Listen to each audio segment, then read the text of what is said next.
Good morning, KOTA Territory. Thank you for joining us today. It is 10 a.m., and you just joined us in time for a new announcement for a new reoccurring segment every week here on KOTA Now that will be exclusively giving you a view into our KOTA Care series, an in-depth view into that series, and kind of the stories that are trying to make an impact or are making an impact in KOTA Territory. So with that being said, thank you again for joining us and giving you a little recap on last week's KOTA Care story, the Oxford House. Let's take a look.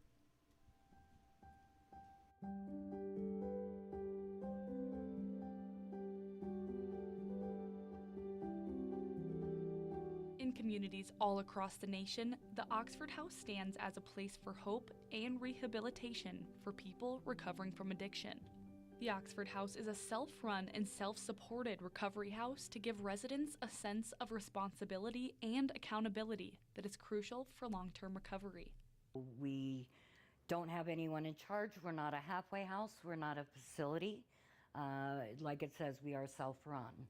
So, it's kind of, people have said in the past, it's the inmates running the asylum. So, and those that are closest to a situation are best to be able to deal with it and handle it.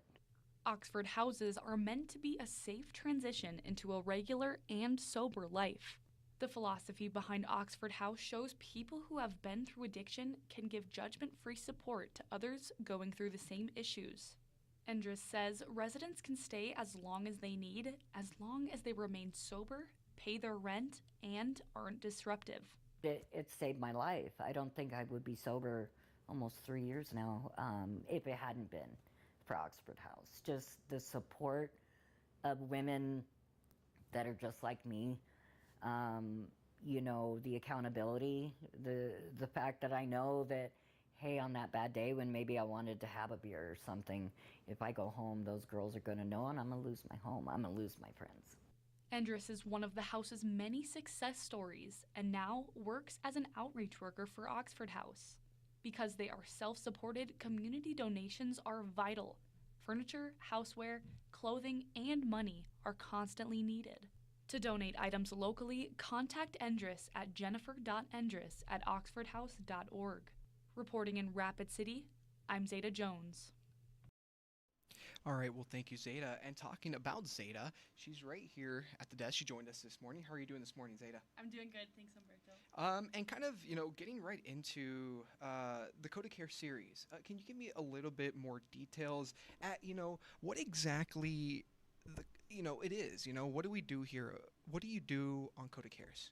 Yeah, so KOTA Cares is a thing that we do every Thursday, and we highlight one nonprofit in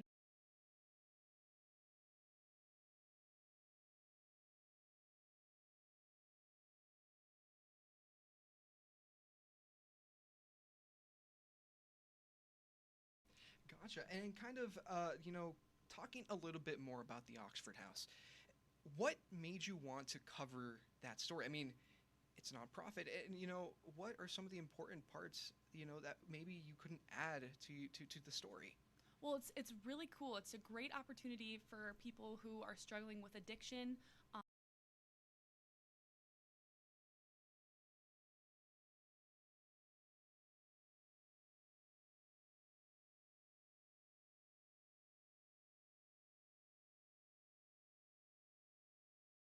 Gotcha. And then, I mean, what were some of the stuff what were some of the things that stood out for you? I mean, you were there. What was the atmosphere like? The atmosphere was awesome. It was just a lot of. I went to a women's house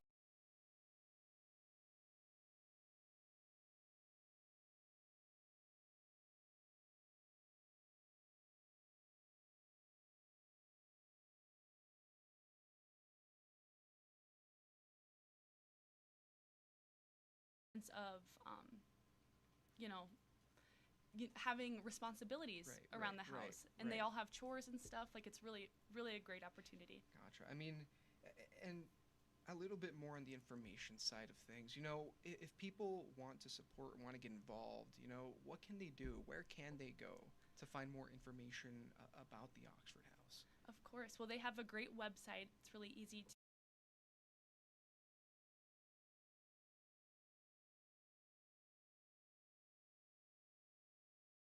jennifer.endress@oxfordhouse.com. And for those wondering, those watching, I will flash the email address one more time, so that way, if you're interested, you can go and email Jennifer. And is there anything else, kind of regarding the Oxford House that, stood out to you, that, made the biggest impact for you? I think I covered a lot of great stuff in the package. Yeah, just a really great opportunity for women, and there's men's houses as well. I don't think I put that in the story, but great opportunity for people to, have a sense of responsibility again, get back on their feet, and meet people that are like-minded and want a better life for themselves too. All right, well, that sounds great. Thank you, Zeta. Yes, And before Zeta leaves, you're going to kind of help me intro this, the new, this week's KOTA Cares. It's actually by another one of our reporters, Hannah Hutter. So, are you big into cheerleading? I'm not. I was a cheerleader in high school. I always thought it was cool to watch. I could never do the cool flips or anything, but yeah. Well, our Hannah Hutter has a special story about this group of cheerleaders in Belfouche that are trying to make it big and go to New York, and kind of talking a little bit about it.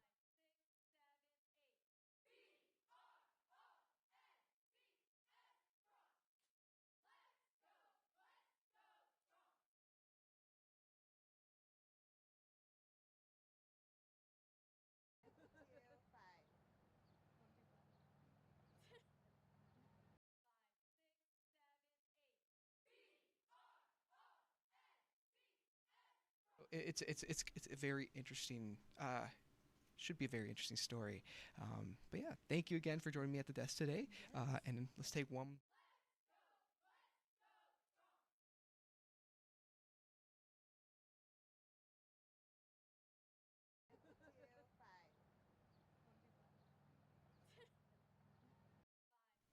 And with that being said, we welcome Hannah Hutter to the desk this morning.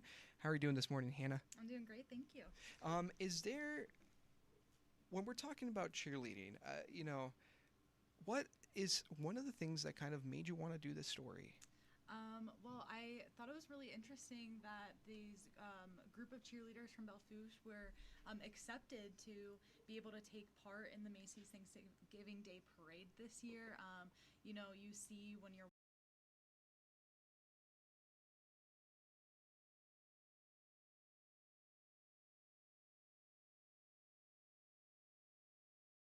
to be represented in New York, and thought it was really important to kind of show the people of the Black Hills that they can have opportunities like that. Gotcha. And then, sorry for those watching at home, we had some audio issues there. They should be fixed now. Pardon us for that. But kind of talking a little bit, more about that goal and that mission that you wanted to kind of cover.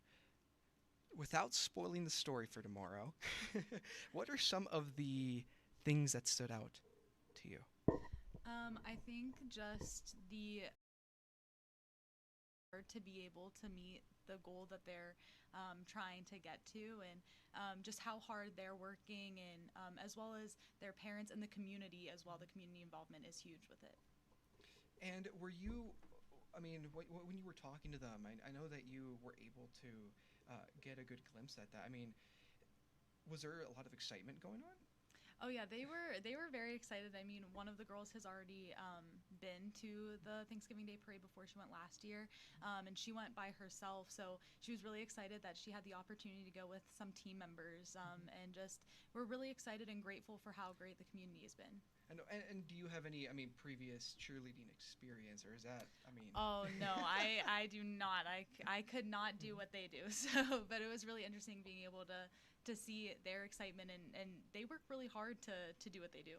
Right. And talking about people you were able to kind of talk to, you talked to one of the coaches, and you actually, here we the town really rallies behind their kids, and just to support that is they have a fundraiser coming up through Spirit of Cheer and Dance, the Pie in the Face. We have city council members, we have teachers volunteering, we have our mayor, Randy Schmidt, he's coming out to get pied in the face.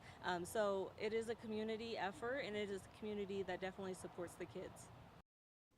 Gotcha. And that, talking about supporting, the youth of the area, what else can you tell me about that? I mean, what else can you tell me about that mission? And we'll actually go back to kind of some of the video you were able to shoot for us, and kind of explain to us a little more in depth on like what's going on screen. Video was provided by a parent of the cheerleaders, and essentially they had to audition to be able to get the opportunity that they